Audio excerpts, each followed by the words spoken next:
The A above middle C went sour at 8:41 on a January night, in front of 340 guests in evening clothes, and the man best positioned to notice was carrying a rack of dirty champagne flutes.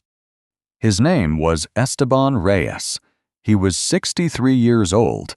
He had worked the dish pit of the Larkspur Grand Hotel in downtown Denver for 19 years, and at that moment he was standing at the ballroom's service door, waiting for a banquet captain to wave him through. He heard the unison go first, 3 strings of one note drifting apart until they shivered against each other like a moth trapped in a lampshade. Then he heard the 5th octave sag underneath a run. Then he watched Grant Callahan, the hotel's celebrated resident pianist, lift his hands off the 9-foot Steinway in the middle of a phrase and let the Foothills Children's Fund Winter Gala go quiet around him. "Ladies and gentlemen," Callahan said, rising from the bench, "I apologize. This instrument is no longer fit to be played." 340 people murmured. The auctioneer looked at the banquet manager. The banquet manager looked at her clipboard as though an emergency piano technician might be hiding under the catering schedule. At the service door, the dishwasher set down his rack of glasses. "Now, you might think you already know where this is headed. Hold on a minute anyway. Because the interesting part of this story is not that the man in the wet apron could fix what the man in the tuxedo could not. The interesting part is how long a roomful of people can look straight at somebody and see nobody at all. If stories about the people nobody claps for are your kind of stories, do an old narrator a kindness. Subscribe and leave a comment telling me about someone whose work you only noticed the day it stopped. I read everyone, usually with coffee, sometimes twice. Esteban Reyes learned pianos the way some men learn horses, by mucking out the stalls first. He was born in Pueblo, Colorado, in 1963, a steelworker's son with a burn scar on his left forearm by the time he was 20 from a sanitizer rack, though that came later. At 14, he took a broom and bench job at Brandt & Sons Piano Service, a narrow shop on the north side that smelled of hide glue, felt dust, and the cigarettes Walter Brandt swore he'd quit. Brandt was 70 then, a wire-spectacled man by ear and trusted exactly one object in the world, a steel fork pitched to A, worn shiny at the stem. "The fork gives you one true thing," Brandt told him. "Everything else you build." For 9 years Esteban swept, then carried, then listened, then learned. He learned that a tuner doesn't hear notes so much as he hears the space between them, that when 2 strings are almost together they beat, a slow wah-wah-wah pulsing in the air. And the tuner's whole job is to count those beats and coax them where they belong. Fast beats slowed, wrong intervals were made deliberately, slightly, beautifully wrong, because a piano tuned mathematically pure sounds sour in every key but one. Brandt called it tempering. Esteban called it the only arithmetic he ever loved. He never finished the apprenticeship. The shop closed in 1987, undercut by mall stores selling electronic keyboards, and Walter Brandt died 2 winters after his last customer. Esteban was 24, half-made, holding a used tuning lever he'd bought off the shop wall for whatever was in his pocket. Life did what life does: warehouse work, kitchen work, a marriage in 1990 to a seamstress named Lucia who hummed while she pinned hems, a daughter, Marisol, in 1993. Lucia hummed one tune over the crib more than any other, a little waltz in 3 hers alone, never written down. Lucia died in the spring of 2019. The funeral cost more than they had, the way funerals do, and Esteban quietly sold the one thing in the house worth real money, her spinet piano, $875, to a dealer who came with a dolly and a check. He never told Marisol why. She came home to a bare parlor wall 2 weeks after burying her mother, said 4 sentences he still hears at night, and stopped calling. Anybody who has ever worked a dish pit knows there are 2 kinds of clean, the kind people see, and the kind they only notice when it's missing. Esteban had worked the second kind his whole life. He'd started at the Larkspur Grand in 2007, back when the hotel still paid a technician to service the ballroom Steinway 4 times a year. In 2014, some spreadsheet 3 states away canceled the contract. Nobody announced it. The piano simply stopped being anyone's job, except that a dishwasher noticed the tuning van stopped coming and asked a night manager if he might look in on the instrument now and then, and got the kind of shrug that means do what you want. I was never here. So at 2:10 in the morning, after close down and before the bakers, Esteban would let himself into the dark ballroom with a chamois, a felt strip, and Walter Brandt's fork hanging from his neck on a loop of kitchen twine that had worn a soft groove into the back of his collar.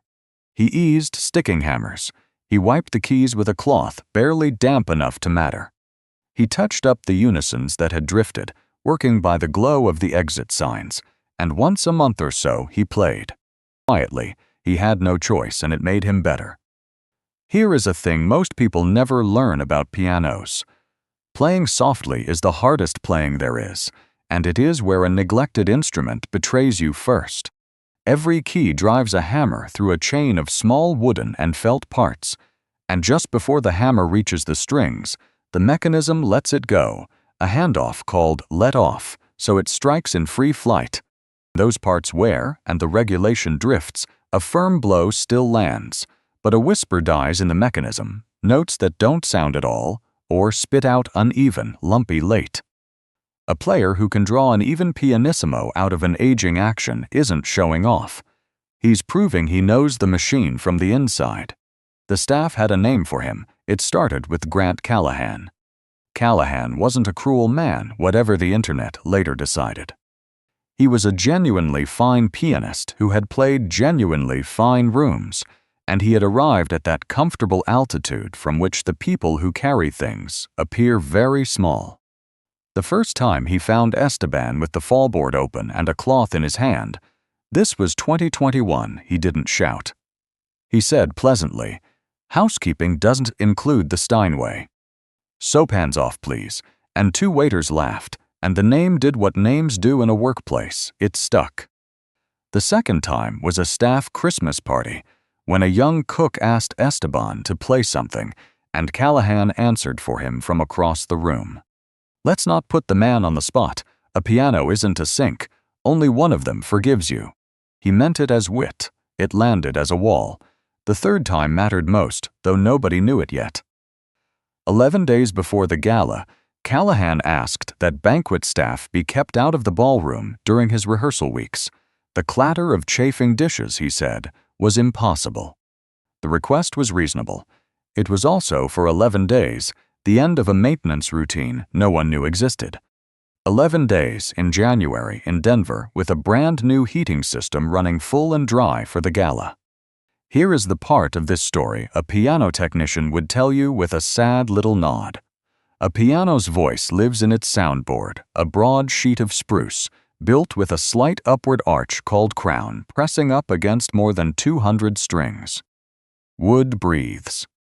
In humid air it swells. In desert dry air it shrinks, the crown falls, and the pressure holding the strings at pitch falls with it, not evenly, but string by string, note by note, so the instrument doesn't simply go flat, it goes out of agreement with itself.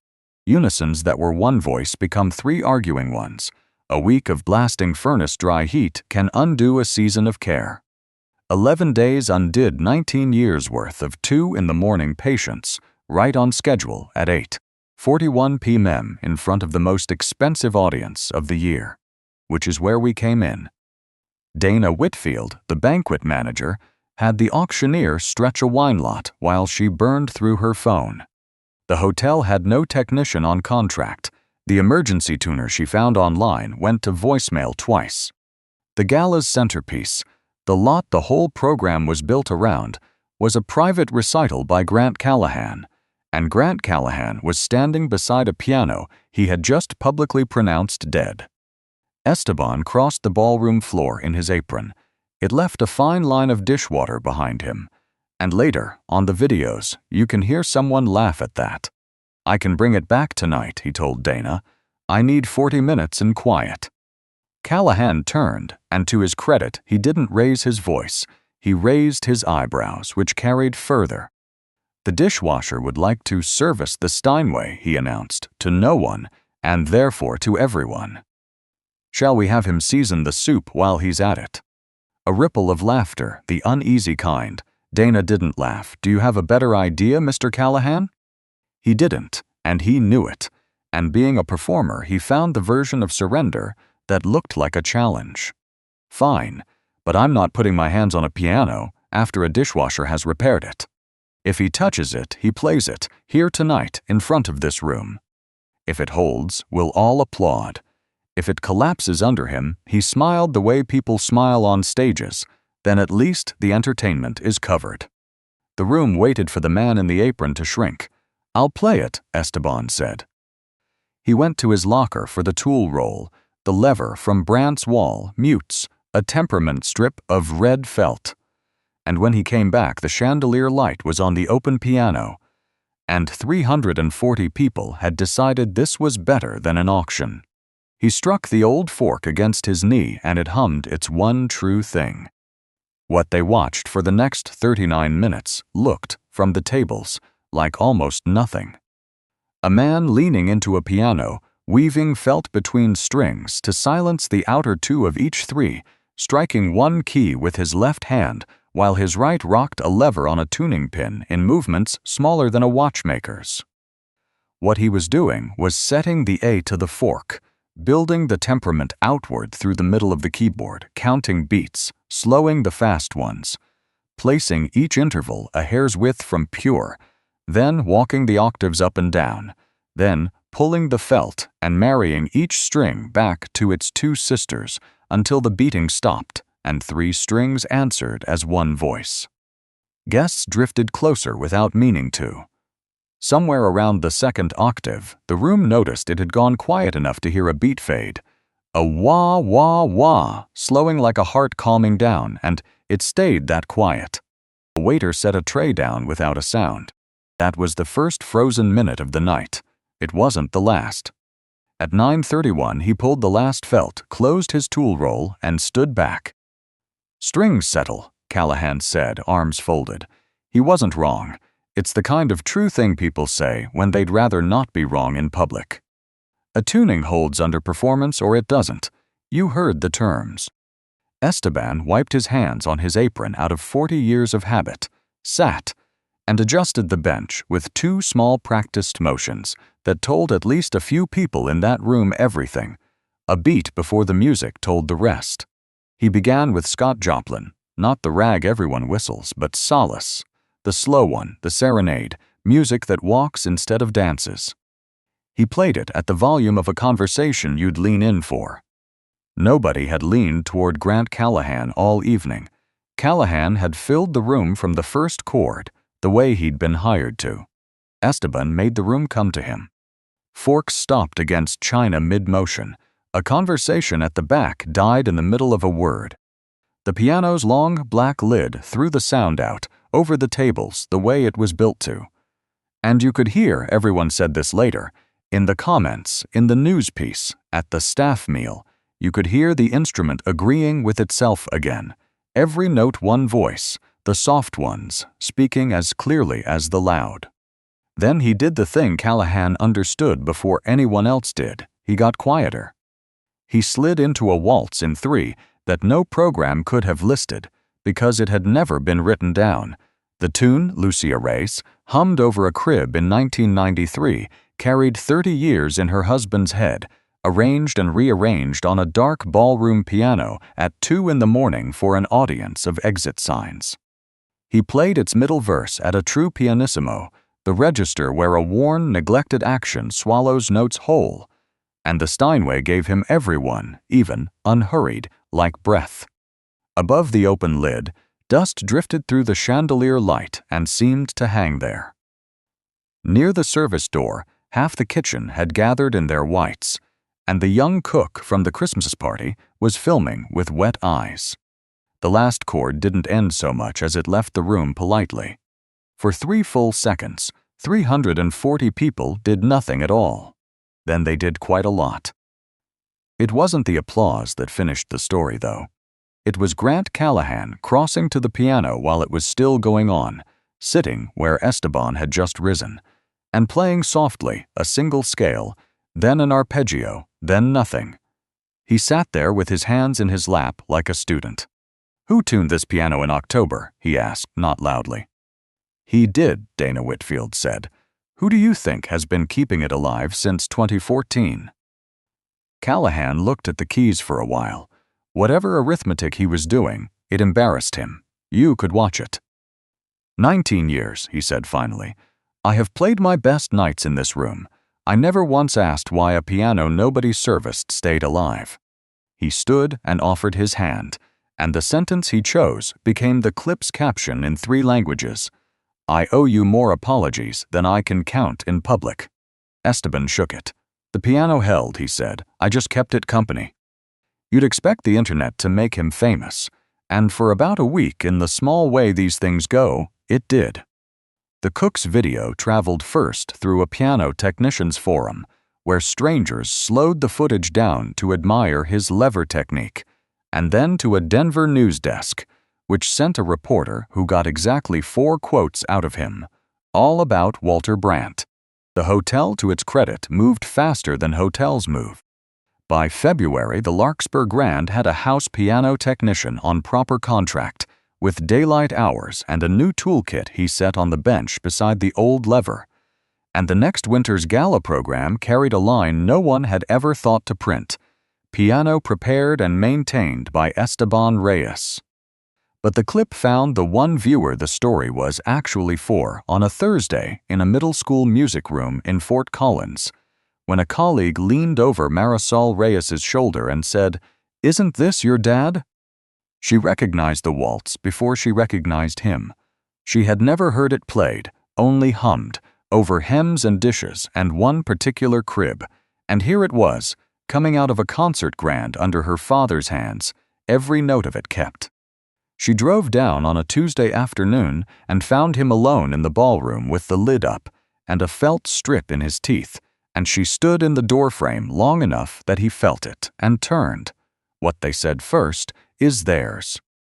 What can be told is that the spinet finally got explained. The funeral, the check, the dealer's dolly, the reason he'd let her believe something easier and worse.